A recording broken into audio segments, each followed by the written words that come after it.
Mira.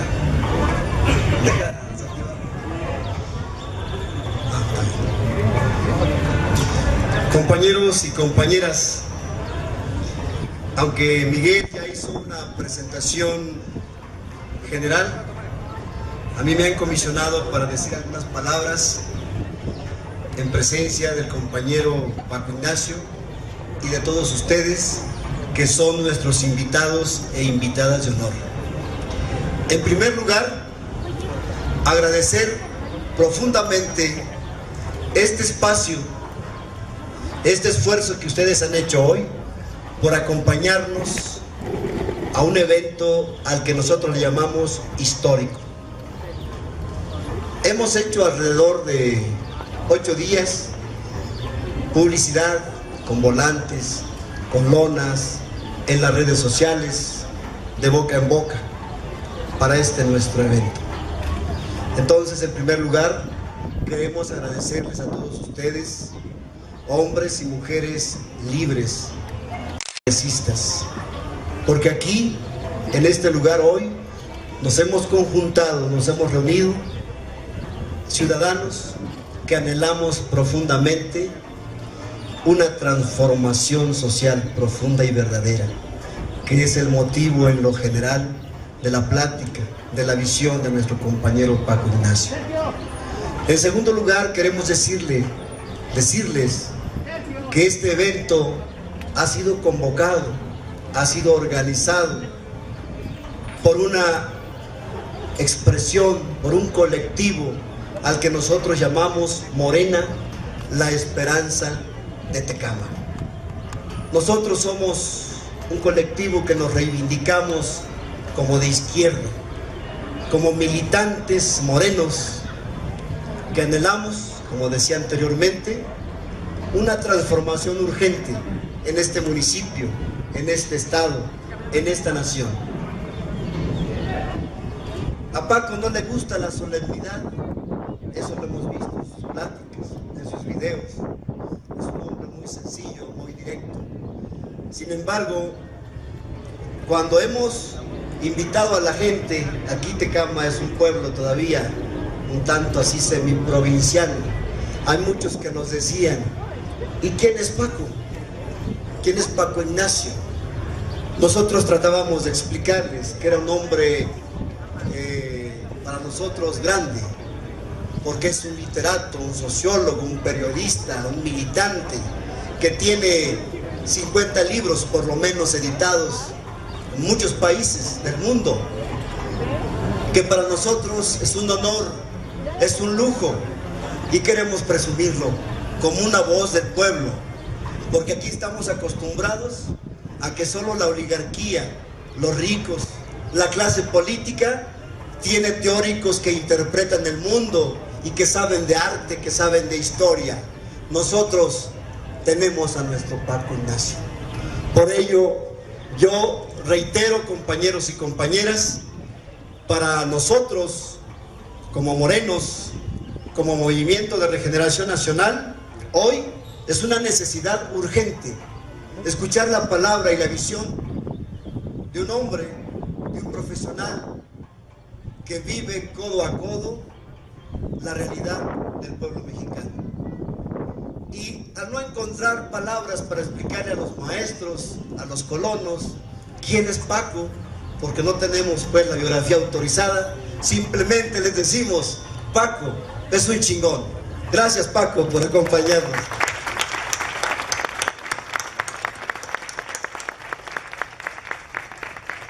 Compañeros, no tienen biografía autorizada mía porque no existe. Cada vez que alguien trata de producirla, la tiramos, la escondemos, y la única que existe está en Gobernación y no la prestan, la biografía autorizada, ¿no? Pero no es autorizada, pues no. Compañeros, entre gitanos no nos leemos las manos, hombre. O eres pueblo y estás del lado del pueblo, o eres oligarca y estás del lado del poder. En este país no hay ya más sopas. En medio queda lo que llamaban algunos teóricos, algunos años, la charca, que es esos que van intentando nadar en medio de la mierda hasta que la ola llega y los tapa. este país está definiendo destino.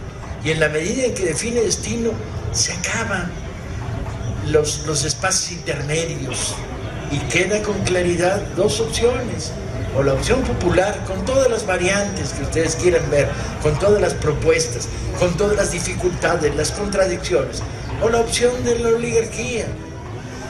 Cuando yo era adolescente, y nadie vaya a decir, porque sí, pasaron un chingo de años, tengo que reconocerlo, soy dinosaurio ya. Cuando era adolescente se decía mucho en la televisión, esa máquina de matar neuronas que todos los mexicanos compartimos. Se decía, como México no hay dos. Y yo decía, chinga, qué interesante frase. Tardé muchos años en descubrir la razón profunda de esa frase, compañeros. Ahora ya lo sé. Como México no hay dos, porque si hubiera dos, estaríamos todos en el otro en lugar de estar en este, chinga. Claramente. Nos han dejado entre las manos los que han administrado y gobernado este país, un país en estado de desastre permanente, un país que se expresa este desastre en muchísimas cosas, pero básicamente en uno, en la incapacidad de los ciudadanos para vivir en plena libertad, en las cortapisas, las dificultades, los conflictos, las represalias, los miedos, las obligaciones, las presiones, los apretones de cinturón.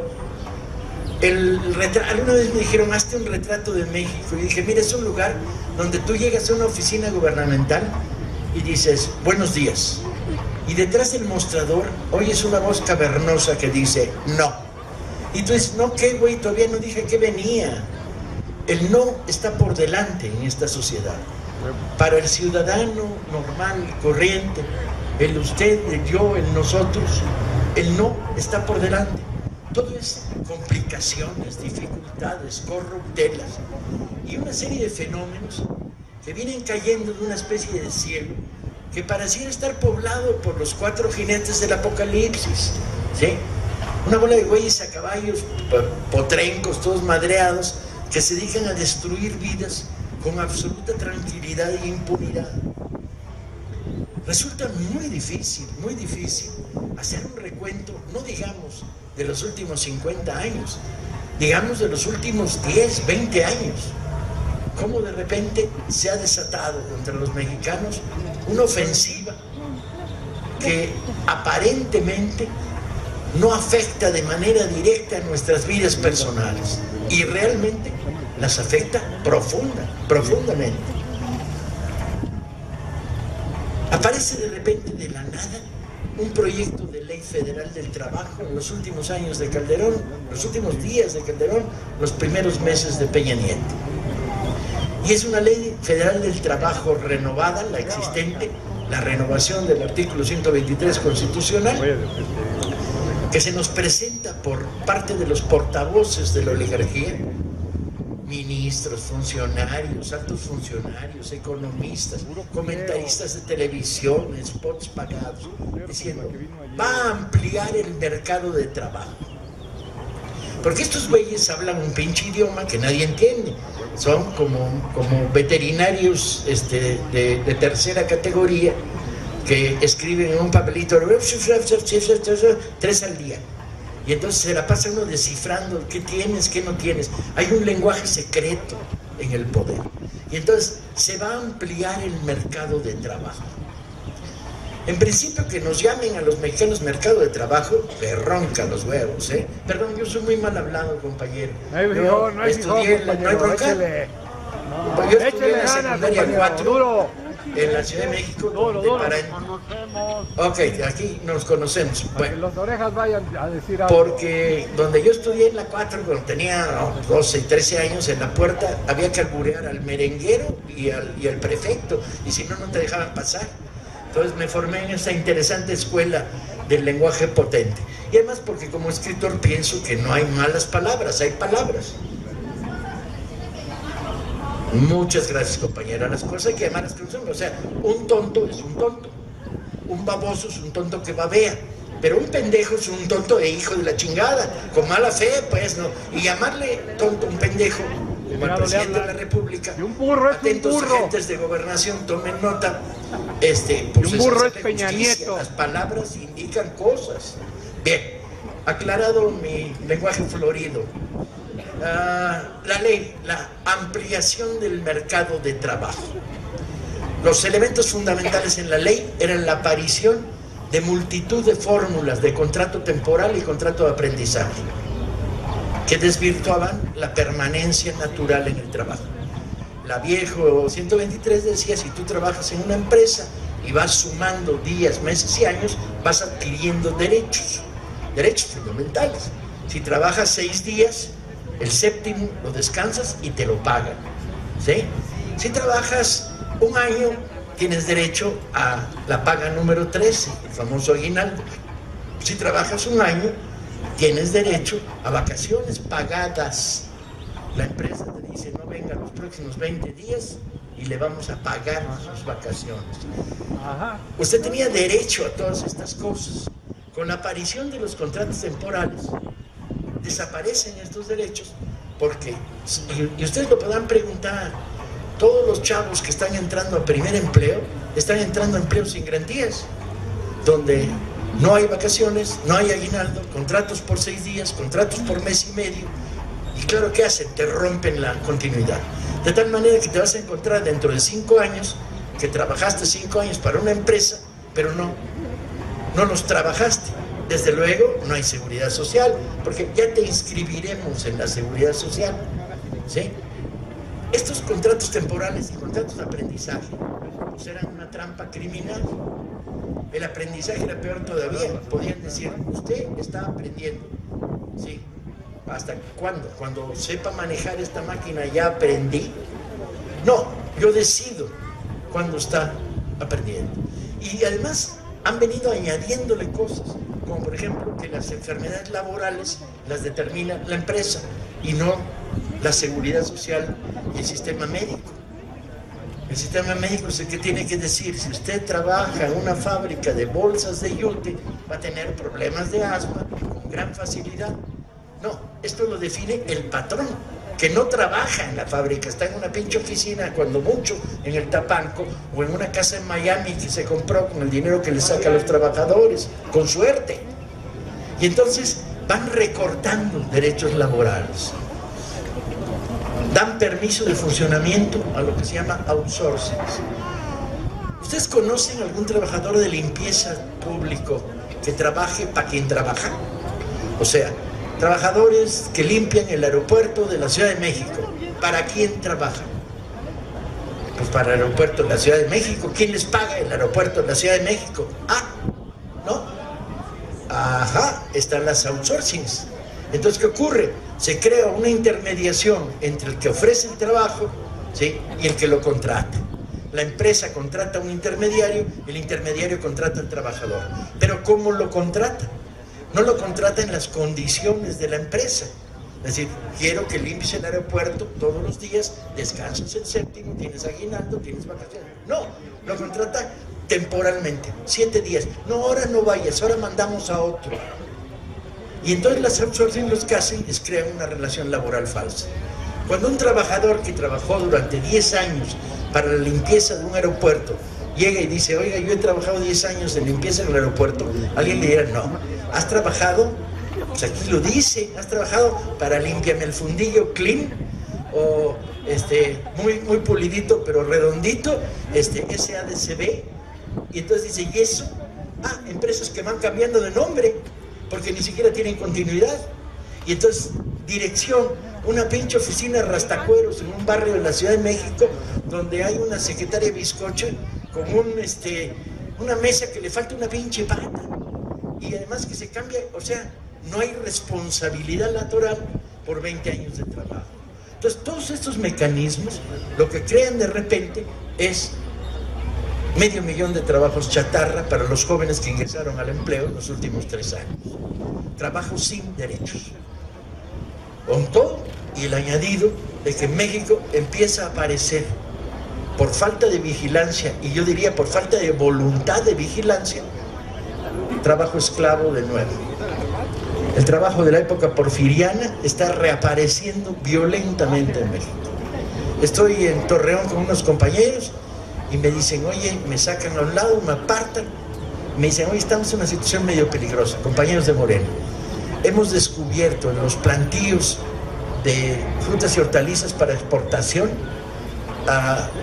por un problema secundario fuimos a dar ahí, porque había niños, queríamos, soy inspector escolar, además de ser miembro de Morena, queríamos primaria obligatoria, ¿no? Y no podíamos, porque había guardias armadas en la puerta de donde vivían los trabajadores, en galpones inmensos de varilla, de lámina acanalada, sometidos a los calores y los fríos, como todo el mundo sabe, recibiendo medio salario mínimo, trabajadores oaxaqueños que les custodiaban la entrada, donde la violencia había producido violaciones, abusos de todo tipo, y los niños no los dejaban salir para ir a la escuela más cercana. Y cuando además de repente lo lograbas, el niño decía, no, es que mi papá me necesita esclavistas laborales. Y entonces, ¿qué significaba ampliar el mercado de trabajo? Significaba convertir el empleo de los mexicanos en trabajo chatarra. Y eso, dicen, vamos a tener 1 millón de nuevos empleos. Ni madres, ni siquiera con trabajo chatarra lo logran. No levantan más que 500,000 de nuevos empleos. Y ese 500,000 de nuevos empleos, ¿qué tipo de empleo es? Pues el que les estoy describiendo. Y esta es una evolución, porque además en todos lados se están produciendo fenómenos asociados al neoliberalismo, en los cuales, para que entren las empresas transnacionales en el sector energético, están limpiando los contratos. ¿Qué significa esto? No, además, de veras, hijos de mala madre, el lenguaje, limpiando los contratos, ¿sí? Te voy a apuñalar, pero vas a sentir rico, ¿no? ¿Qué es limpiar los contratos? Es despido a los trabajadores con antigüedades, con el viejo contrato y salarios más o menos elevados, dejo en blanco la planta, entran las transnacionales y contratan con sindicato blanco en el nivel más bajo salarial. Probablemente contraten a varios de los trabajadores que fueron desempleados y que les digan, bueno, al fin y al cabo va a haber trabajo. Sí, pero yo ganaba 632, no, ahora vas a ganar 110 y vas que chutas, güey. ¿No? Porque en esta entrega del país a las transnacionales que se produce en el sector petrolero, está repleto de este juego sucio hacia los trabajadores mexicanos. Y entonces descubres que la ampliación del mercado de trabajo es simplemente la guillotina que ha caído sobre una nueva generación de jóvenes. Y entonces anda por ahí un joven, aquí debe haber varios, y dirá, bueno, es que me dijeron que me iban a hacer el favor de darme la chamba. ¿Y cuánto te pagan? Pues salario mínimo y propinas. No, hijo mío, las propinas no son salario, ¿sí? Y séptimo día, no, pues trabajo de lunes a jueves, descanso el viernes, no tengo la semana, entonces los domingos me chingo también. Y yo, güey, ¿antigüedad? No, ¿cuál antigüedad? Y ya cuando les hablas de estos derechos que sufrieron las clases trabajadoras en este país para conseguir, no los regaló nadie, cuando les hablas de estos derechos, resulta que ya ni saben de qué les estás hablando, ¿sí? Cuando uno chavito le dices, oye, aguinaldo, te dice, ¿qué es? ¿Cómo es el aguinaldo? Que me dan un pinche pavo el día 24, medio pinche pavo podrido, cuando mucho, chinga. No solo se está perdiendo los derechos, se está perdiendo el hábito de exigirlos, se está perdiendo la actitud natural de alguien que llega a un empleo y dice, bueno, salario tanto, jornada 8 horas, ¿qué vale? No, 8 no, porque están creando además mecanismos para alargar la jornada de trabajo. De repente uno analiza empresas como Sears Roebuck. Qué elegante decirlo en inglés, es que últimamente tengo días buenos, compañeros. Propiedad de Slim. Tiene casas por todo el país. ¿Cuántos trabajadores tiene Sears Roebuck? ¿Tiene 4,000? ¿5,000? ¿6,000? No, no muchos más. No tiene nada más que 140. Entonces, ¿qué ole, güey? Y entonces los otros 6,000. Los otros 6,000 son Los trabajadores que hacen trabajo de piso como vendedores son comisionistas. Quiere decir que ganan dinero a comisión sobre las ventas realizadas. Por lo tanto, la jornada, si no eres trabajador, no está reglamentada. Por lo tanto, si hay que hacer inventario, te quedaste, porque si no te corren. Serás muy comisionista, pero no tienes derecho laboral, no tienes derecho de permanencia, ¿sí? No tienes antigüedad, vacaciones, aguinaldo, pues a lo mejor te dan primas sobre las ventas, ¿sí? Pero desaparecen los derechos. Otros son trabajadores de un outsourcing, que ponen cocinas, las cocinas integrales. O sea, te las contrata. Entonces, una empresa secundaria que no tiene ninguna responsabilidad de ser por esos trabajadores. Otros son transportistas que no pertenecen a la empresa. Otros son, el caso es que disfrazan toda la relación laboral con esos 6.500 trabajadores, la disfrazan de falsas relaciones laborales que no crean compromisos. Ese es el ampliar el mercado de trabajo, es el modelo que queremos para México, y ahí entra la ley. PAN, PRI, PRD la votan, vergüenza, se van a morir de vergüenza, chinga, de haber votado una ley como esa. Pero el proyecto neoliberal es un proyecto de continuo recorte de derechos que a veces pasa desapercibido. Ustedes aquí en esta zona les valió sombrilla la ley de playas. Ni se enteraron que hubo una ley de playas. ¿Saben lo que fue la ley de playas? La ley de playas fue ni más ni menos que hace 2 años y medio a los grandes capitales del sector turístico, gachupines y gringos, usando a Beltrones, priista, como cabeza de lanza, modifican la ley de playas de este país. ¿Cómo era la anterior ley de playas? Pues era bien sencilla. Las playas pertenecen a la nación. Por lo tanto, son de la nación, por lo tanto, son tuyas y mías y de todos. Permite extender la propiedad de la línea de arena hasta el mar. Y por lo tanto, permite a los consorcios hoteleros ser propietarios de la línea de playa. Por lo tanto, si pueden poner alambre de púas en los dos lados, pues pueden. La aberración llegó a tal grado que hubo un pueblo de pescadores en Colima en la que les cerraron la salida al mar a los pescadores. ¿Cómo iban a salir a pescar? Porque el hotel se apropió de su playa. Esta ley pasó sin que nos diéramos cuenta, con las mayorías que tienen en la Cámara de Diputados, ratificada por el Senado. ¿No? ¿Qué es esto de esta brutal ofensiva neoliberal recortadora de derechos? Ya no les quiero hablar de la ley de energía, todos la conocemos. ¿Sí? La ley de energía es el despojo a la nación y por lo tanto todos nosotros. Y alguien dirá, bueno, es que Pemex no funcionaba bien, era muy burocrático, muy corrupto, y el sindicato, y tú dices, pues limpia el sindicato y limpia Pemex, güey. No le des a los pinches gringos, a los holandeses y a los japoneses la propiedad de los derechos petroleros. Y entramos en una pinche lógica envenenada en la cual estamos produciendo petróleo a bajísimo precio por las bajadas de los precios del petróleo, pero no producimos gasolina. México no produce gasolina suficiente. Y entonces, bueno, no, de veras. Hace 10 años, la izquierda morena le dijo al baboso de Calderón, construye refinerías. Cualquier pinche banco en el planeta te da créditos blandos. La refinería es el gran negocio. En 5 años es rentable. ¿Sí? Haz 5 nuevas refinerías para que toda la producción petrolera no salga como petróleo, sino salga como gasolina con valor agregado y bajen los precios para el consumo de gasolina en México. Bueno, construye refinerías. Hace 6 meses me invitan los compañeros de Morena en Tula a dar una conferencia. Me dicen, Paco, te vamos a llevar a la refinería de Calderón. Y yo dije, ¿cuál refinería de Calderón? Sí. Me llevan. Pinche bardota, cabrón, kilómetros de barda. La tienen cerca. Bien. Y súbete, Paco, a la barda. Y dije, ni más. ¿Quién chingo sabe lo que hay atrás? Capaz está Calderón cagando, pues, ¿no?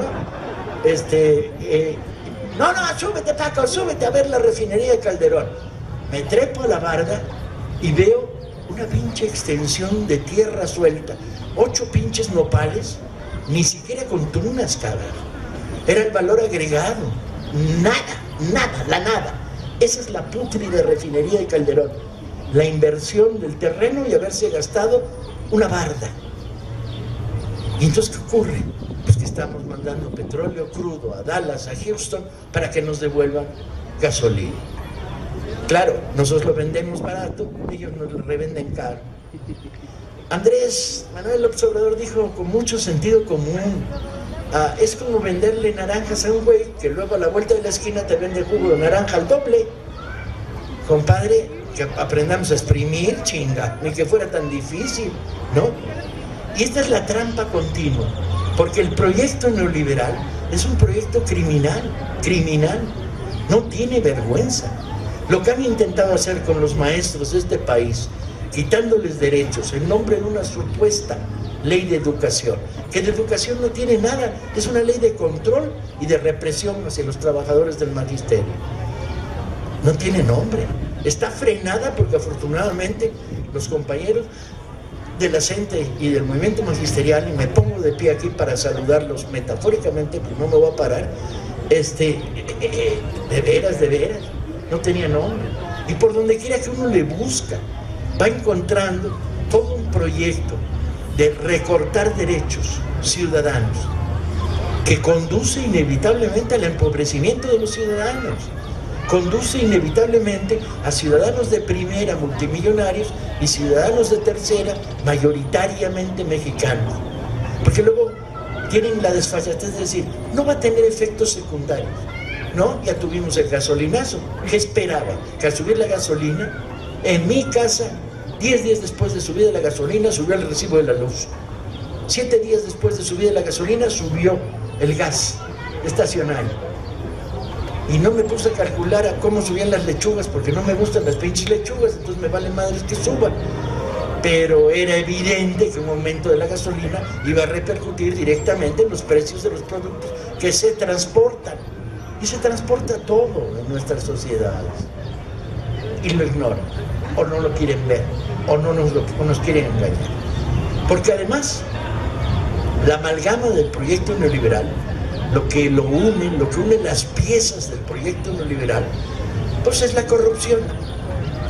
O sea, no solo tenemos que soportar un proyecto que dice que lo público es peor que lo privado, ¿sí?, sino que tenemos que soportar un proyecto en que ellos hacen privado lo público. Alguna vez estudiamos la construcción de la primera parte del programa del Plan Chalco y vimos que un camino que va de aquí a aquí tenía presupuestado 10. A la hora de la verdad, nomás llegaron 8. ¿Quién sabe los otros 2 dónde se quedaron? De los 8 que llegaron, la empresa que hace la contrata, ¿sí?, subcontrata a otras 3 compañías. Por lo tanto, se queda con un moche por no hacer nada, por haber recibido la contrata. No agrega ningún valor y le da a estos el asfalto, a estos los postes, a estos los bordillos, a estos, ¿sí? Estos pagan mordida a autoridades locales, ¿sí? Y se pierde una parte en el camino.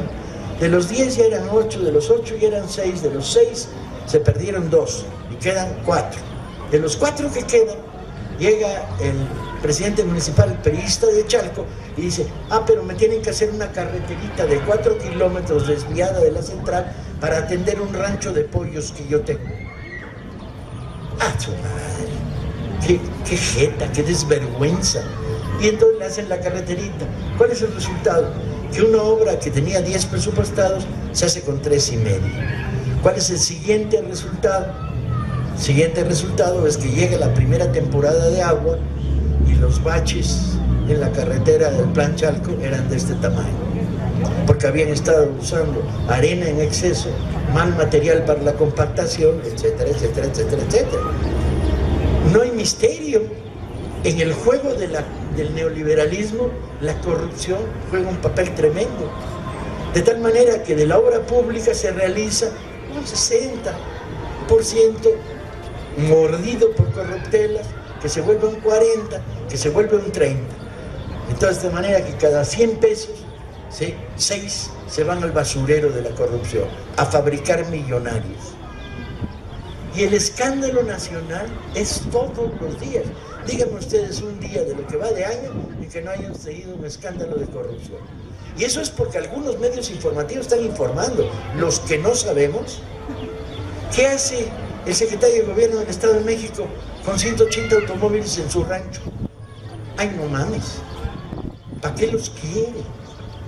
Porque además, la riqueza de esta oligarquía política vinculada al aparato del Estado, que ejerce su derecho de corrupción y su paso de pernada, es insultante. La riqueza mala vida en general es insultante. Pero preguntémonos, ustedes tienen la gloria en el Estado de México de ser un Estado que tiene un exgobernador que tiene 3 castillos en Francia. No mames, 3. Tuviera uno, bueno, dices que es un naco burgués, ¿no? Seguro que lo amuebló por dentro con muebles de Ikea, porque no dan pa' más estos güeyes, ¿no? ¿Electra? Sí, porque tendrá acciones en Electra, otro negocio turbio más, o de Coppel. Bien, muchas gracias por las aportaciones. Ya quedó claro cómo es la nacoburguesía, ¿no? 3 castillos, 180 automóviles, en el mismo país donde murió gente de hambre en Chihuahua. O sea, la riqueza de ese nivel, de ese poder, de esa capacidad, es absolutamente insultante. Si ustedes no se sienten insultados, yo sí me siento insultado. Que un güey tenga 3 castillos en Francia, mientras que yo trabajo jornada de 12 horas, me insulta, chica. Es una mentada de madre, ¿no? Entonces, ¿qué pasa? La corrupción va ligando. Crean la desnacionalización petrolera y energética. Un mes después, aparecen compañías registradas extrañas con nombres exóticos, como por ejemplo la Texas Oil Company. La Texas Oil Company tiene una oficinita y 4 güeyes con portafolio y una secretaria y 2 teléfonos. ¿Quiénes son esos 4 güeyes con portafolio?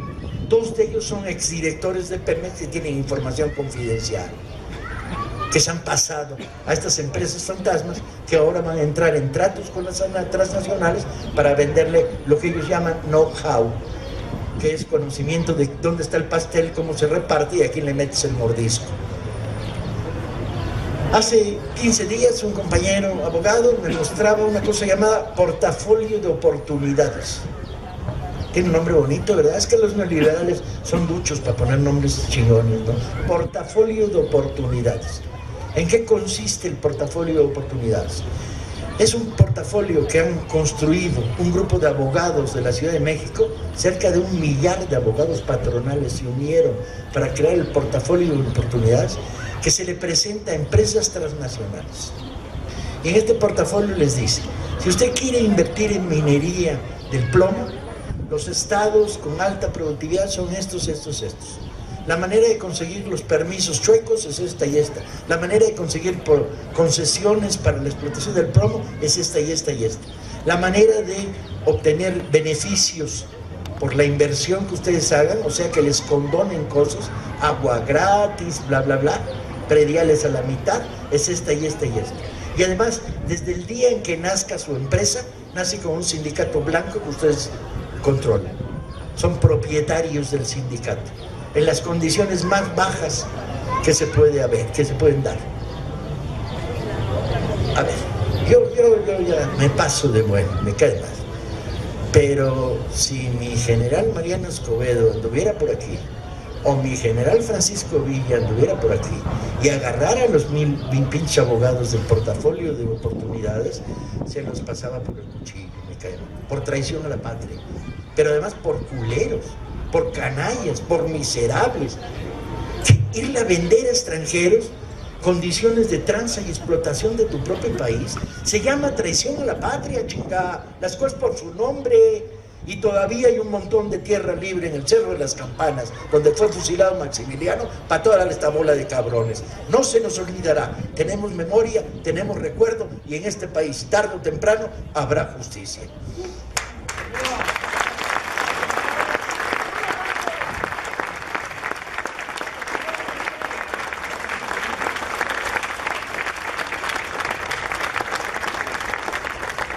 Y ya de una vez aclaro las dudas. Si alguien pregunta por qué bebo Coca-Cola sin marca, es porque estoy a favor de no de la desaparición de la empresa, sino de la expropiación sin indemnización, chinga, que se va a llamar Mexicola Libre. Nos vamos a chingar. Bien, cambiando de tema.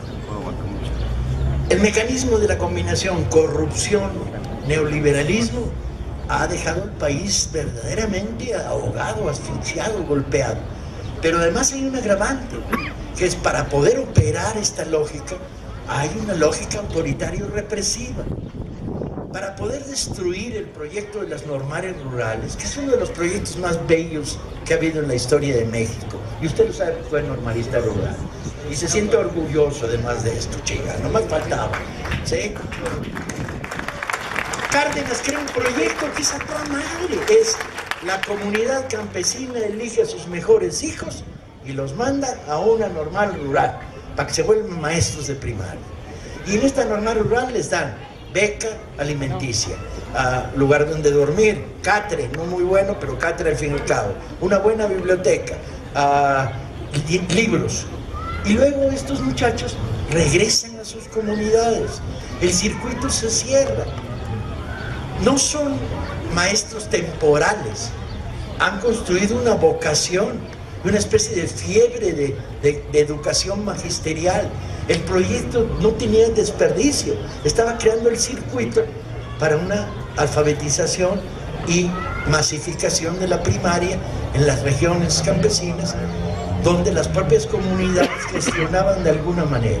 Bueno, el gobierno quiere destruir las normales rurales porque le vale madres la educación en el campo. Se cierran normales, varias, se recortan los presupuestos en un montón de lugares, disminuyen los libros, el agua caliente ya no existe, en Ayotzinapa ya no había agua caliente una semana antes del secuestro de los muchachos. Bibliotecas no, catres, pues se cayeron a los catres ya suelo, recorte de presupuestos, menos becas. Y el final, pues es Ayotzinapa, el crimen de Estado. Porque todo este proyecto va acompañado de autoritarismo, de represión, de negación de derechos. Bien, yo no sé ustedes, pero yo estoy hasta la madre, ¿sí? Yo no sé ustedes qué piensen de todo esto. Yo veo rostros que hacen sí con la cabeza, pero no estoy claro qué es lo que piensan. ¿Están o no estamos hasta la madre? Bien, entonces vamos a cambiar este pinche país de una vez y para siempre. Que se vayan, chinga, que se vayan. Todo nuestro problema es repoblar de tiburones las Islas Marías y mandarlos para allá. Y excepto, bueno, repoblamos las Islas Marías y buscamos otras islas que tengan condiciones para ello. Excepto el Baster, porque si mandamos al Baster a las Islas Marías repobladas de tiburones, capaz se come a los pinches tiburones. Pero bueno, que se vayan.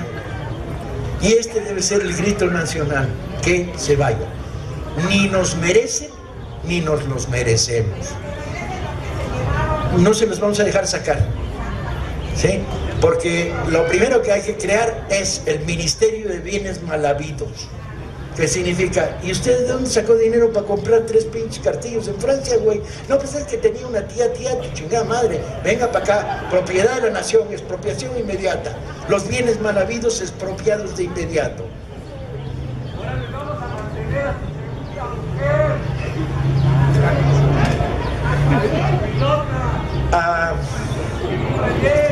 No me animen, yo me caliento solo.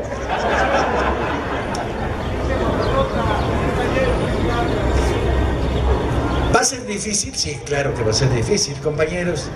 Es que Dios escogió a los mexicanos para cambiar este país porque dijo, no hay pueblo más sufrido, más aguantador y más cabrón, pero cuando revienta, revienta.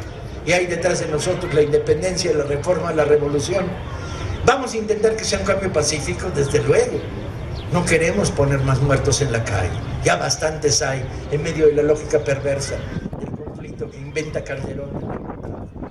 Queremos que sea una lucha pacífica, desde luego, pero una lucha pacífica significa construir la gran mayoría, ganar la batalla acá, ganar la batalla al no se puede, pero ¿qué va a pasar? Y si pierdo mi empleo, los miedos y las inseguridades. Ganar la batalla es una batalla informativa, contar estas historias aquí y allá, informar a la gente, darle acceso a lo que los grandes medios de comunicación están todo el día medio contando, medio tapando. ¿Sí? Significa crear conciencia. Necesitamos un pueblo consciente, y un pueblo consciente y organizado, porque la batalla va a ser complicada, muy complicada. Nunca una oligarquía que ha gozado de privilegios tan descarados como los que logra y tiene la oligarquía mexicana va a soltar el botín simplemente. Hay que llevarnos a una situación en que las inmensas mayorías se imponen y plantean el problema de te sale más barato dejarnos gobernar, ¿sí?, que negarnos de nuevo a través del fraude electoral y camino. Porque va a haber fraude. Claro que va a haber fraude. Si lo tiene, es genético, chinga. Los priistas es genético. Les checas el ADN y tienen una pinche molécula que dice fraude, fraude, fraude. ¿Sí? Y los neoliberales, puta. Los neoliberales no han vendido a sus madres porque las madres no cotizan en el pinche mercado. Ya las hubieran vendido todas. ¿Sí? Lo traen en el alma. Esta mentalidad de rapiña, despojo, abuso, autoritarismo, mentira, doblez, ¿sí? Y necesitamos construir una mayoría popular. Y necesitamos construirla a partir de la nobleza, de volver a los grandes valores, ¿sí? Un mexicano honesto no se vende. Un mexicano honesto está orgulloso de serlo. Un mexicano honesto mira hacia su pasado y no ve al hijo de su chingada madre de Santana gobernando mal este país, al culero del Maximiliano. Ve a Pancho Villa cabalgando con los dorados al frente en la batalla de Zacatecas, haciendo que se cague de miedo la dictadura de Victoriano Huerta. Mira hacia atrás y ve a Hidalgo levantando la lucha contra la esclavitud y diciendo quemen las haciendas, quémenlas, pero no más esclavitud en este país. Mira hacia atrás y ve de repente a Mariano Escobedo sosteniendo el maravilloso sitio de Querétaro contra el imperialismo franco-maximiliano. Y ve a Zaragoza, mira hacia atrás y la historia nos sostiene, ¿sí? Y cuando en los sueños llegamos agotados diciendo, puta, ya nos dieron 36 madrazos el día de hoy, miramos hacia el pasado y el pasado nos devuelve la mirada diciendo, sí se puede. Y cuando alguien dice, no, bueno, es que la corrupción es natural en México, es natural, será la tuya, güey, a mí ni me mires, yo no acepto mordidas ni doy mordidas, ¿sí? Y como yo, la inmensa mayoría de los que aquí estamos, si la honestidad es un valor natural en los pueblos, ¿sí? No, pero es que, vean, un gobierno honesto. Juárez gobernó 14 años con 52 ministros, ni uno solo fue acusado de corrupción. Guillermo Prieto, 2 veces ministro de Hacienda en los gobiernos juaristas, el día en que murió le faltaban botones en su saco. Un ministro de Hacienda no tenía botones en el saco, ¿sí? Y lo tuvieron que enterrar en un saco al que le faltaban 2 botones. Honor y gloria, chinga. Ministros de Hacienda como esos queremos, y no como los que tenemos, estas cosas raras, chupaditos de peluquería francesa, ¿sí? Con la mirada a San Justo, además nacos, son nagoburgueses, Dios mío. Su idea del futuro es como si la Lindavista se fuera a volver Dallas. ¿Han vivido en Dallas? Vale madres, Dallas es horrible, güey. El mancerismo en la Ciudad de México está tratando de destruir el DF que nos gusta para construir una ciudad repleta de malls. ¿Quién chingados quiere andar en un mall pudiendo estar en un mercado? ¿De dónde han salido estos güeyes? ¿De qué película chafa han salido estos güeyes que ven con ilusión modelos norteamericanos? ¿Sí? Ni siquiera los mejores modelos, chinga. Pues si todavía dijeran salvajadas, como digo yo, como que vamos a recuperar California que nos quitaron en el 47, pero nomás para quedarnos con Hollywood, el resto que se lo metan donde les dé su pinche gana, pues todavía, pero ni siquiera, no dan para más. No tienen con qué.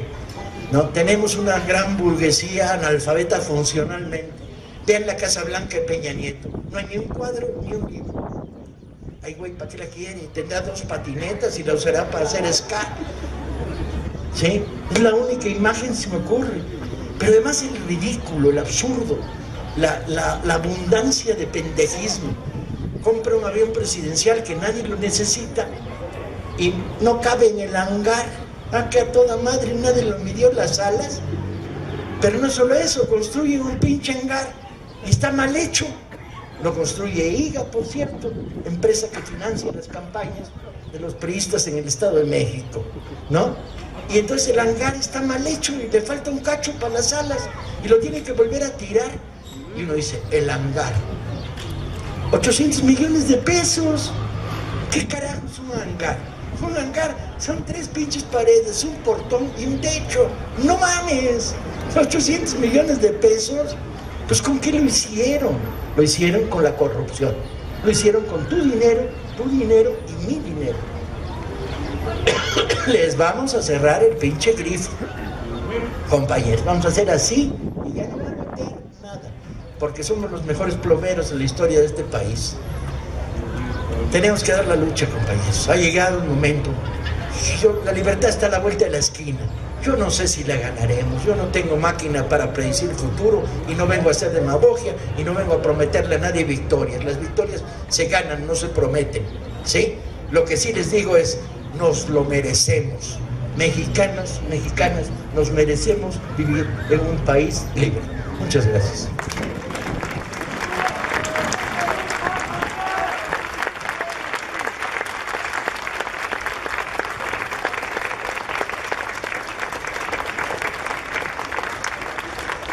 Bueno, pues realmente es una riqueza lo que estamos escuchando de Paco. Es un gran honor tenerlo aquí en el municipio de Tecámac, en este pueblo de Ozumbilla.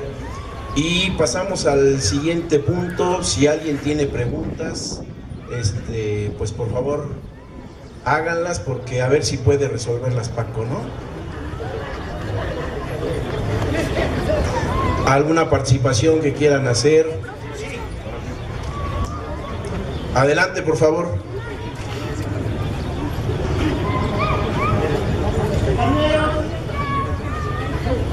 Quiero que ahorita ya vienen elecciones, no importa. Vienen las elecciones, el único yo les invito todos, tanto como mujeres y hombres,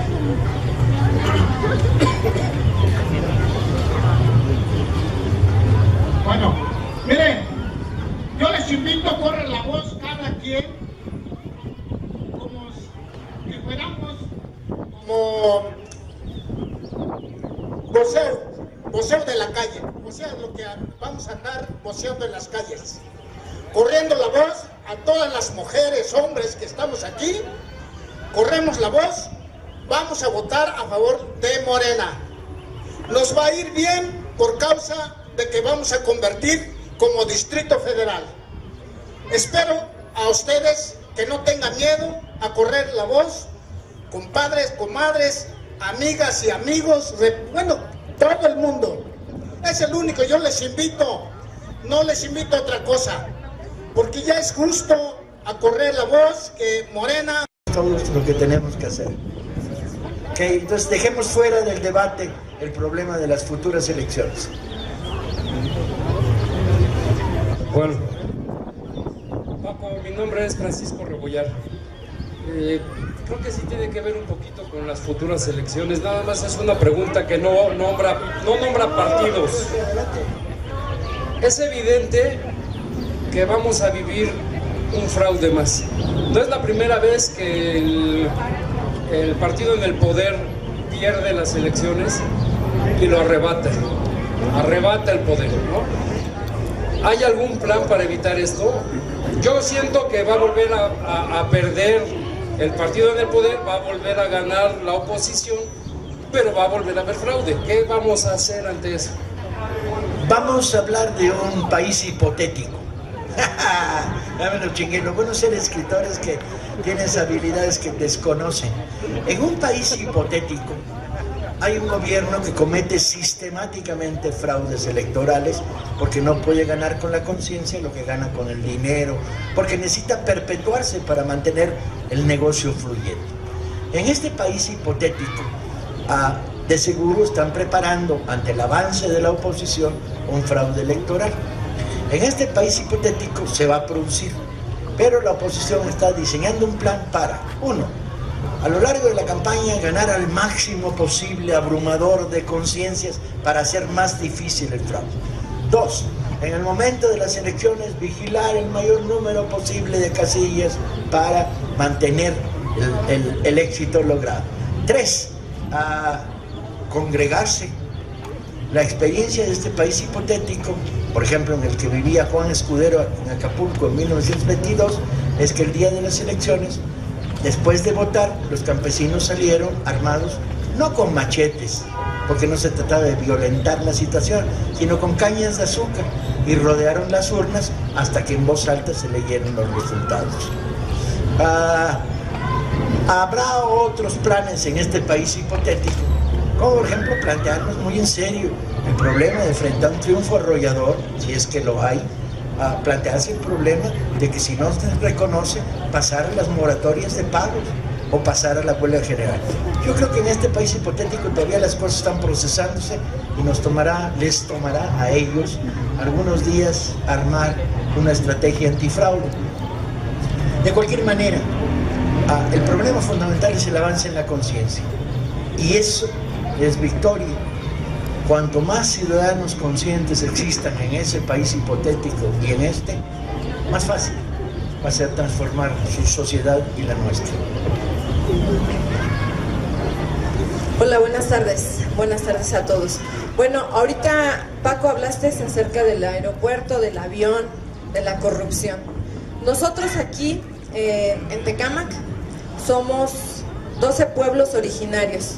Yo soy originaria de uno de ellos, que estamos al norte. Nosotros estamos siendo realmente, ¿qué se podría decir? Nos están extinguiendo.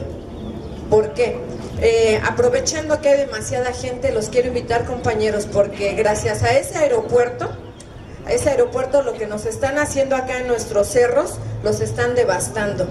Tenemos aquí en Tecámac 3 cerros, el cerro de San Pablo Tecalco, el de San Jerónimo y el de Jolox. Pero no nada más nuestros cerros están siendo devastados, sino que también están siendo devastados los cerros de los compañeros de Texcoco, de Atenco. Todos los cerros que están en el Valle de México les están surtiendo de material pétreo para ese absurdo aeropuerto, que ya está más que estudiado que no puede ser posible, y por la cerrazón y lo que dijo Paco, la corrupción y esa forma estúpida de esta gente que no tiene ni preparación, que son unos mediocres y que son una gente que solamente han sabido tener todo a la fácil, que son hijos de papi, que los mandan a escuelas particulares chafas, a donde no les enseña nada de historia y de la grandeza de nuestro pueblo. Yo soy de esos pueblos y nos duele en el alma porque nos están acabando. Compañeros, les quiero pedir de favor, si nos hacen el favor de firmar en esta lista, porque nosotros en mi pueblo nos están imponiendo un basurero que es de residuos sólidos urbanos y va a aceptar todo. Nos lo están queriendo poner como si fuera confinamiento, pero ustedes saben cómo se hace todo aquí, con la pura corrupción. Todo pasa por manos de una sola persona que desde hace 18 años nos malgobierna, y aquí a la gente se la compran, sobre todo a las señoras, con despensitas, dádivas y promesitas. Nosotros tenemos que hacer conciencia, quizás no seamos tantos, pero tenemos que tomar la voz y decir que ya basta de todo esto, porque ahorita nos estamos jugando nuestra salud y también nos estamos jugando algo peor. Estamos nosotros viviendo en la cuenca más grande del Valle de México y se nos va a contaminar. Nos han plagado de fraccionamientos que nosotros como pueblos nunca nos dijeron que si queríamos o queríamos esta mancha urbana que creció. Esto es algo insostenible. porque solamente nos trajeron casas, pero ni a esas personas les pusieron un panteón, no les pusieron tianguis, no les pusieron árboles. Usted va a Héroes y está completamente seco, árido. Los pusieron en un lugar a donde no era posible que hubiera asentamientos humanos, porque ahí todavía es tierra salitrosa del exlago. Y no les importa nada. Entonces, compañeros, yo les voy a pedir el apoyo de favor. Si me pueden ayudar con una firma, les estamos pidiendo solamente su nombre, su firma y su comunidad, porque estamos planeando hacer más acciones. Quizás hay quienes les da miedo y todo, y nos han dicho, ya cállate, te van a callar. Yo no tengo miedo, uno nació para morir. Y ahorita nos estamos jugando solamente la salud de nuestros hijos. Quizás no sepan, pero Tecámac es de jóvenes. Jóvenes que no tienen servicios de salud, que están, la mayoría de ellos, completamente pobres. Buenas tardes, gracias. Muchas gracias. Pase usted su lista, compañero, nomás faltaba. Alguna vez alguien me preguntó, ¿y usted no tiene miedo? Dije, sí, tengo un montón de miedo, pero tengo miedo a tener miedo. O sea, mi mayor miedo es a que el miedo me paralice. Mi mayor miedo es a ver una injusticia y quedarme callado. Mi mayor miedo es a dejar de ser el que soy. Mi mayor miedo es saber cómo un país se me cae entre las manos y no hacer algo. Y yo creo que es el miedo que nos debe dominar. No está mal el miedo como un motor, pero tiene que ser un motor en positivo y no en negativo. No el miedo que paralice, sino el miedo que movilice. ¿Alguien más? ¿Toda esa cola?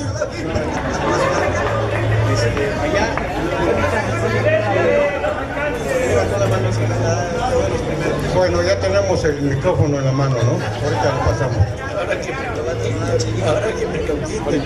Paco, es para nosotros, las personas que ya recuñamos unos añitos más en esta vida, tenerte en esta comunidad o en este municipio, trayendo tus charlas amenas, tus leperadas, y sobre todas las cosas, esa cultura que trae esa flor de labio. Quiero también agradecer al profesor que te haya traído, yo espero que haya sido por ese conducto. Sabemos que todo lo que podamos decir de Tecámac, pues yo creo que ya la mayoría lo sabemos. Yo le diría por aquí a la compañera que se quiere morir, que se muera después del cambio, ¿no? Eso, porque eso. Primero tenemos que hacer el cambio y después ya veremos cómo organizamos estas cosas. Entonces, Paco, muchas gracias por haber venido y por habernos deleitado con tu amena charla y con tu cultura y sobre todo con esos libros que sabes escribir muy bien. Muchas gracias.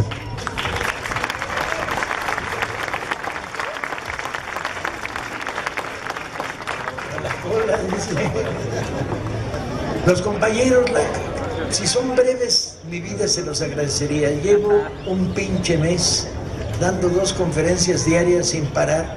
Entonces, vamos rápido si no les molesta, ¿no? Yo con gusto aguanto. Paco Ignacio Taibo, buenas tardes. Yo soy estudiante de la universidad. Perdón, sí. Es para mí un honor venirte a ver. Te he visto en libros, he leído varios de tus libros, he visto tus videos, tus conferencias, pero yo siento que más que nada de apoyar a un partido político es cambiar nosotros nuestra mentalidad, porque siempre estamos rodeados de esos perjuicios que nos perjudican tanto como nosotros mismos como nuestra misma sociedad, y eso es lo que no nos impide avanzar. Así que yo creo que aparte de venir a hacerle publicidad, por así decirlo, a un partido político, es hacer ese cambio en nuestra mentalidad y no dejarnos llevar por el conformismo que siempre hemos arrastrado, porque tú has mencionado partes muy importantes de la historia, pero atrás de esas figuras ha habido también un gran pueblo que se ha unido.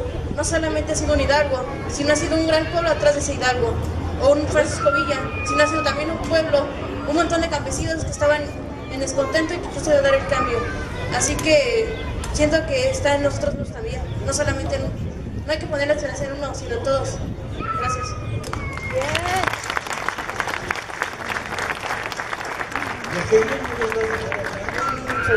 Nada más una pregunta rápida. Perdón que meta mi cuchara.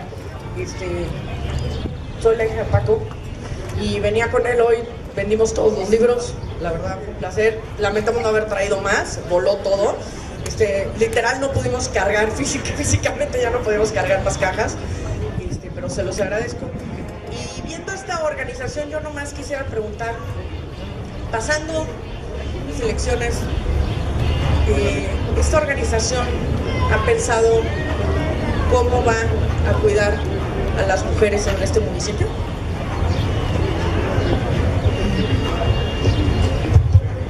Evidentemente nosotros como movimiento ciudadano, como movimiento social, como Morena, tenemos la expectativa de dar todo lo que esté en nuestra voluntad, en nuestro esfuerzo, para que en la próxima coyuntura que se avecina, el pueblo de Tecama, el pueblo del Estado de México y del país se libere. Evidentemente nuestras mujeres son más valientes que nosotros. Si no se nos adelantan mucho, podremos cuidarlas, y si no, tendremos que seguirlas, ¿verdad? Gracias.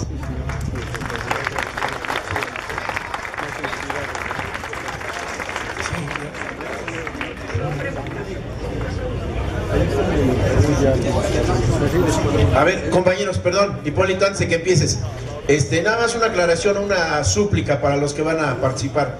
Se les pediría que le plantearan preguntas muy concretas, muy específicas, porque sí el trayecto ha sido un poquito difícil, ¿no? Para el compañero Paco. Entonces, sí les pediríamos que fueran preguntas de preferencia. Gracias. Yo no puedo hacer preguntas. Vengo cansado y asqueado de estar en el auditorio de Tecama, sí, donde estoy viendo a estos sátrapas priistas. Les voy a comentar, estoy trabajando, les estoy haciendo unos trabajos pues al auditorio. Y me encuentro con que, bueno, desde hace un mes han venido comprando el voto masivo. Por ejemplo, dieron 12,000 becas, creo que el miércoles. Ayer vino la gaviota, dieron 12,000 despensas, 12,000, bueno, estuvo Prospera y Apoya México, algo así, ¿no? Vino Pedrito Fernández, vino dos grupos, ¿cómo se llama el grupo antiguo? Bueno, Brunco y dos grupos. Mañana los Yonix estuvieron 2 días. Mañana está la banda de Limón. Todo está controlado, solamente entran priistas. Y ni a nosotros nos dejan entrar. A nosotros nos han sacado de los eventos, nos echan para afuera. Y realmente me da asco esto que está sucediendo en Tecama. Muchos no lo saben. Bueno, ya lo saben. Me da asco definitivamente ver la situación que está, la situación masiva que está provocando el PRI aquí en Tecama y en todo el Estado de México. Qué tristeza, ¿sí? Ya es todo. Muchas gracias.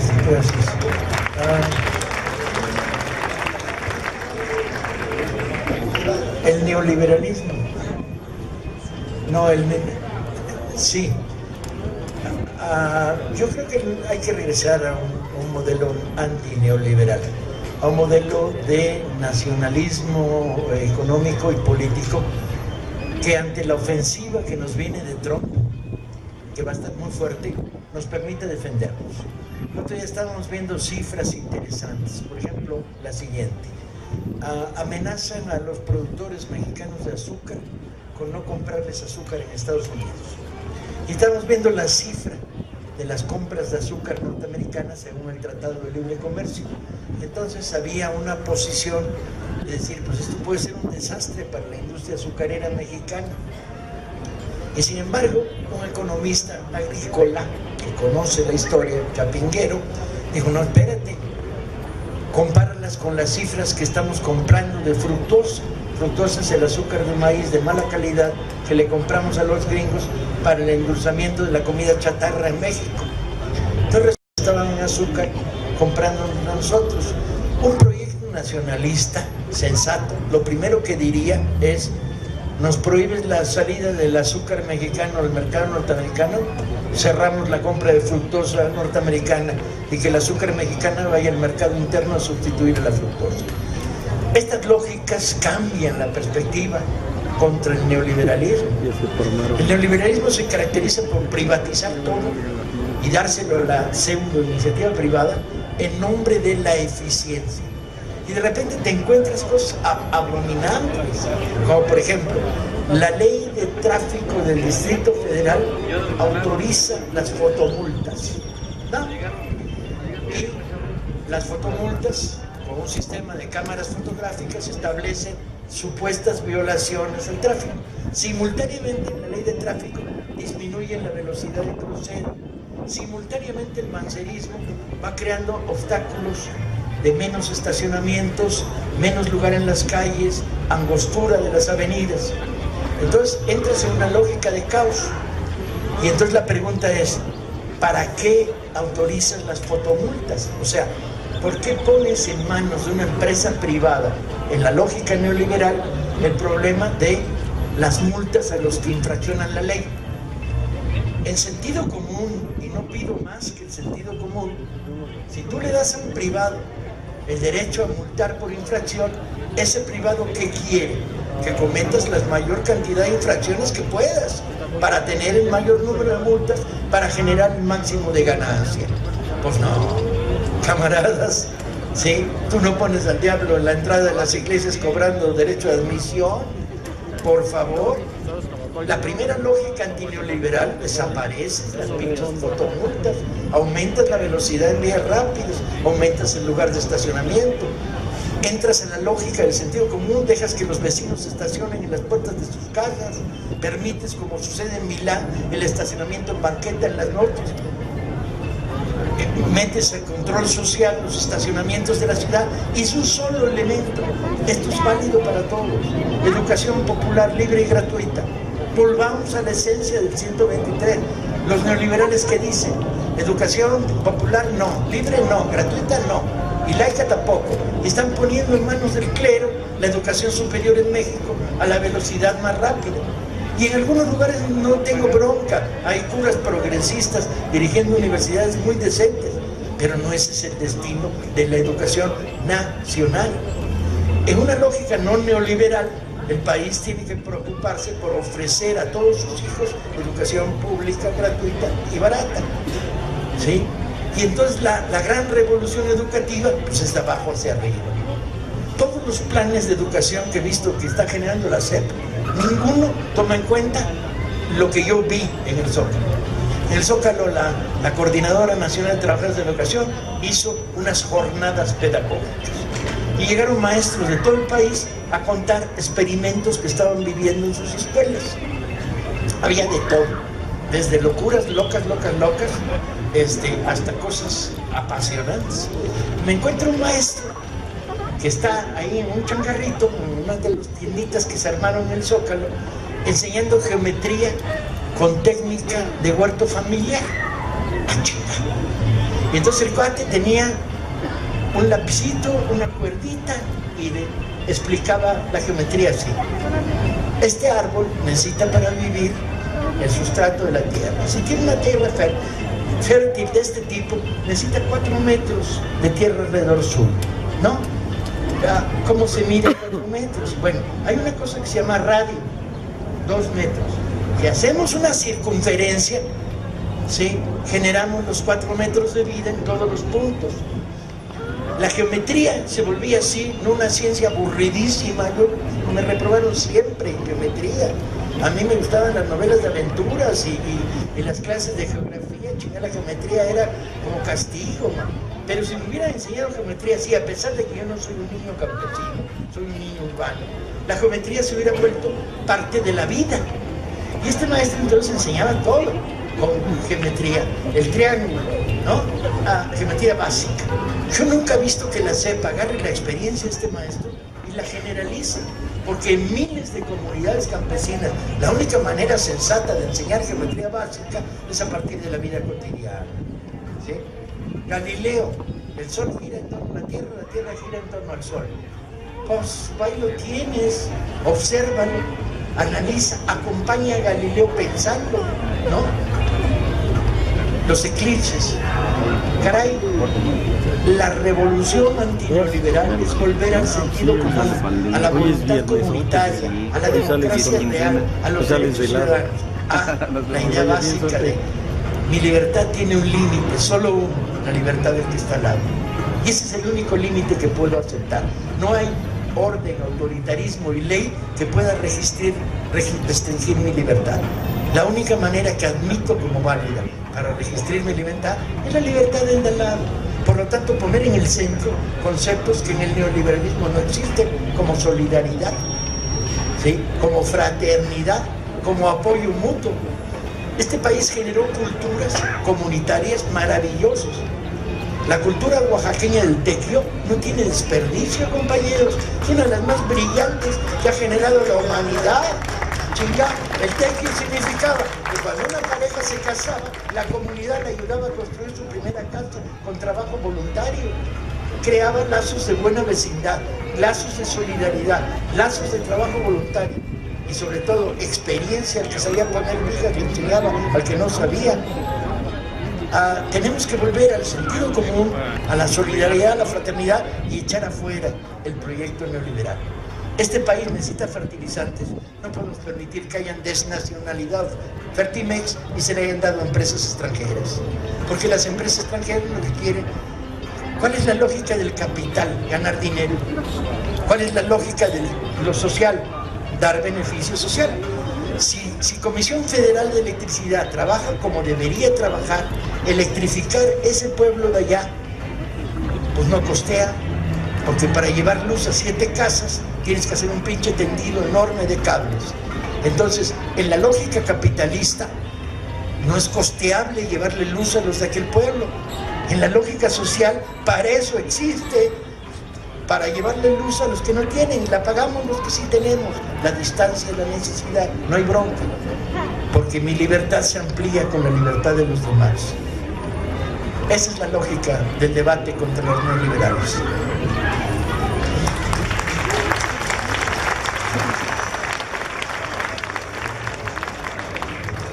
Bueno, buenas tardes, Paco. Yo quiero hacerte una pregunta así tajante. Es sobre mi persona, pero también quiero que lleves esa voz, porque tú tienes mucha manera de difundirla. Yo veía tu literatura, te escuché expresarte, y la verdad es maravilloso. Nos haces volar, nos haces soñar, nos haces volvernos idealistas. Mi pregunta es, ¿soy o fui? Yo soy profesor de educación primaria. En el 2008, con la reforma educativa, con Josefina Vázquez Mota, secretaria de Educación Pública, presenté mi examen en la primera etapa de la Alianza por la Calidad Educativa, lo aprobé en el Estado de México y no me dieron nada, no me dieron plaza. Yo soy normalista, estudié 4 años en la Escuela Nacional de Maestros. La razón fue por un gobernador del Estado de México que se peina muy bonito de lado y dijo, exacto, por ahí lo dijeron el nombre, no sé. El Estado de México es para los que nacieron en el Estado de México. Mi argumento fue, tengo 38 años viviendo en el Estado de México. Eso me hace no ser mexiquense. Desde el 2008 yo he lavado carros, he limpiado casas, he hecho lo que he podido para sobrevivir. No tengo Fobiste, no tengo ISSSTE, no tengo casa propia. Soy maestro o lo fui.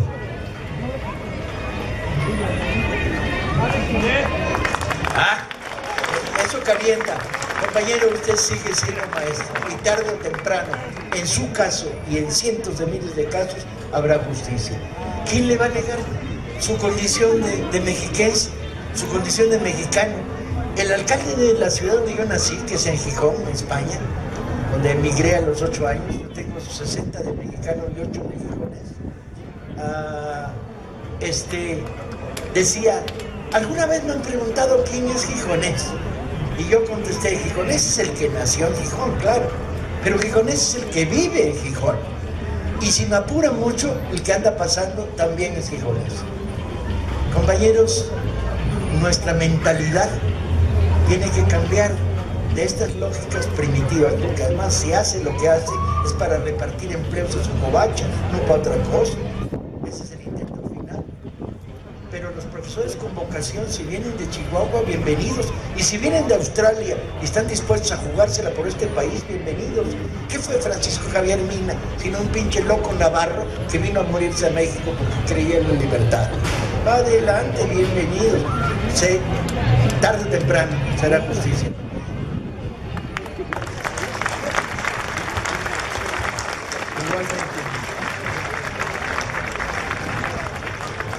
Hola,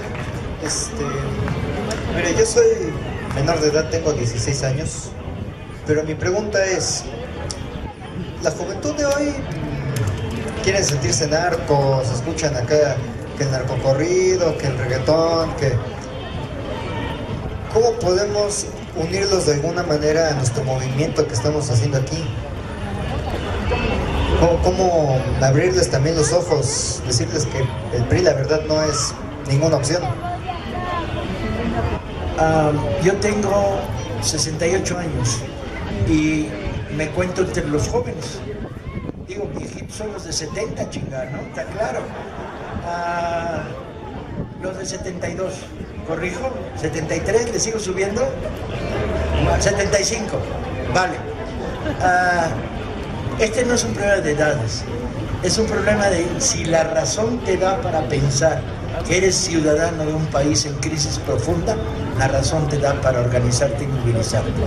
Si prefieres a Armando Manzanero al reggaetón, no hay bronca, son contradicciones secundarias en el seno del pueblo, como diría Mao Zedong, ¿sí?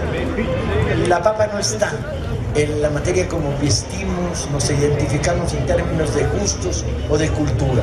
La papa está en cómo nos identificamos tú y yo en el deseo de cambiar este país.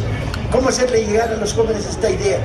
A los jóvenes, a los viejos, a la señora de la esquina, al taxista, a la de la peluquería. ¿Cómo extender la idea de que la hora de la democracia se aproxima? Hablando, informando, informando. La conciencia es viral, compañeros. Tocas a este güey. El güey dice, ¿quién sabe qué me pasó? Fue una pinche conferencia ahí en Tejama, perdida. Iba yo pasando, yo soy de Toluca, pero algunas ideas. Y, oiga, vieja, la verdad es que, órale, güey, lo contagiaste. La conciencia es viral, extendámoslo.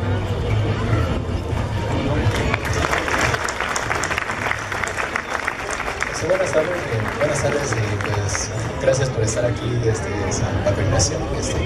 Pues yo lo he visto muchas veces ahora sí que cuando va con Andrés Manuel ahora sí que en cada marcha, ahora sí que en cada conferencia que usted da, mire, bueno, yo soy joven, bueno, tengo 26 años, pero mi pregunta es la siguiente, mire, hace tiempo oí discutir a unos chicos sobre la salida de México del TLC. Entonces, ¿cómo vería usted la postura de México en caso? Bueno, uno de mis amigos mencionó que probablemente si México se uniría al Mercosur,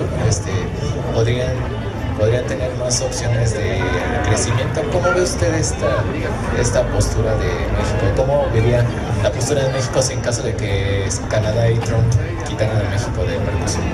Bueno, digo, del TLC. Mira, yo creo que hay que empezar a mirar al sur, está claro. Mirar hacia el norte no nos ha hecho ningún bien, ninguno. Cuando se aprueba la libertad del mercado común, el TLC, es una libertad de mercancías, no es una libertad de movimientos.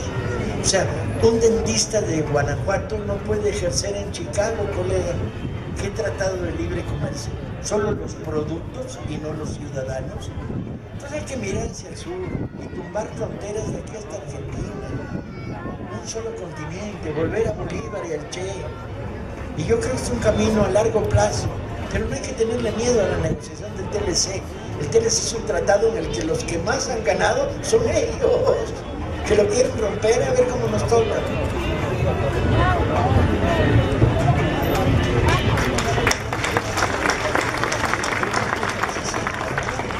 Buenas tardes a todos y a todas.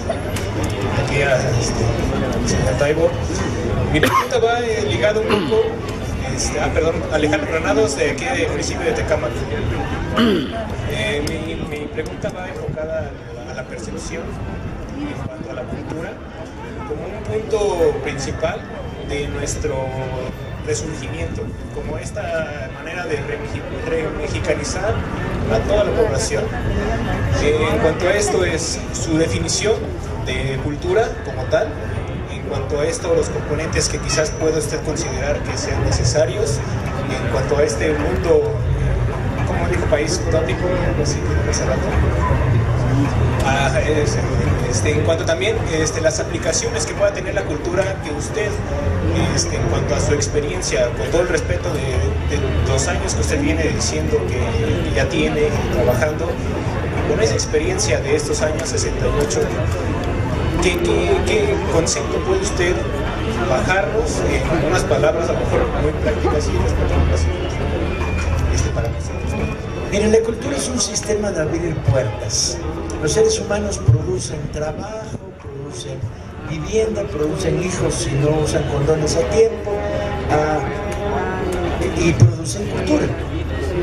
Tocan la flauta ahí perdidos y de repente